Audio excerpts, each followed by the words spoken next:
Pemirsa, kita memasuki kabar nang penambayan. Jalan titian mulai dari RT 04, 05, 06, 107 di kawasan Pulau Bromo, Kelurahan Mantuil, Banjarmasin Selatan.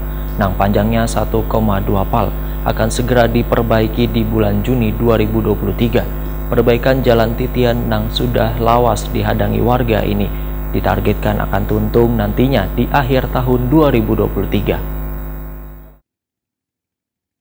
Jalan titian mulai dari RT 4, RT 5, RT 6, dan RT 7 di kawasan Pulau Bromo, Kelurahan Mantuil, Banjarmasin Selatan, nang panjangnya 1,2 pal akan segera diperbaiki di bulan Juni 2023. Kepala Dinas PUPR Banjarmasin, Suri Sudarmadiah, Waitakoni Prima TV Baisukan, Rabu 31 Mei 2023 memadahkan perbaikan jalan titian yang sudah lawas dihadangi warga ini ditargetkan tuntung di akhir tahun 2023. Supaya mempermudah pengerjaan yang dilakukan oleh CV Bangun Cipta Sarana, maka material diangkut melalui jalur sungai. Menurut Suri Sudarmadiah, pengangkutan material menggunakan jalur sungai ini membutuhkan tenaga ekstra, sehingga perlu kehati-hatian dari bubuhan pekerja. Suri Sudarmadiah berharap pembangunannya akan ada mengalami kendala supaya bisa secepatnya memberikan manfaat bagi warga serta mempermudah dalam melakukan aktivitas sehari-hari.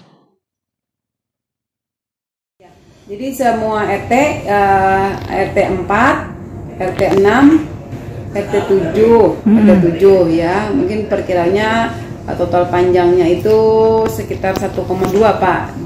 Begitu Pak Kaditlah, sekitar 1,2 km. Jadi untuk itu terbagi dengan konstruksi titian kayu ulin. Tapi semua dapat kita perbaiki dulu kayak gitu. Jadi memang harapannya ini bisa berjalan sesuai perencanaan. Mohon dukungan seluruh masyarakat di Pulau Bromo ya. Semoga kita bersama-sama untuk bisa memberikan fasilitas titian menjadi lebih baik. Neng kayak apa material tuh cara membawanya tuh kayak apa Bu? Kalau membawanya kan langsung dari sana, dari sungai. Melalui sungai lah. Iya. Jadi tidak melalui titian yang ada, tapi langsung mungkin di di input dari sungai dengan menggunakan sungai. Jalan titian di kawasan Pulau Bromo, Banjarmasin Selatan ini sebelumnya sudah memakan korban. Salah satunya orang yang menjajakan jualannya tergugur ke sungai lantaran lantai yang terbuat dari papan tersebut sudah banyak nang jabuk.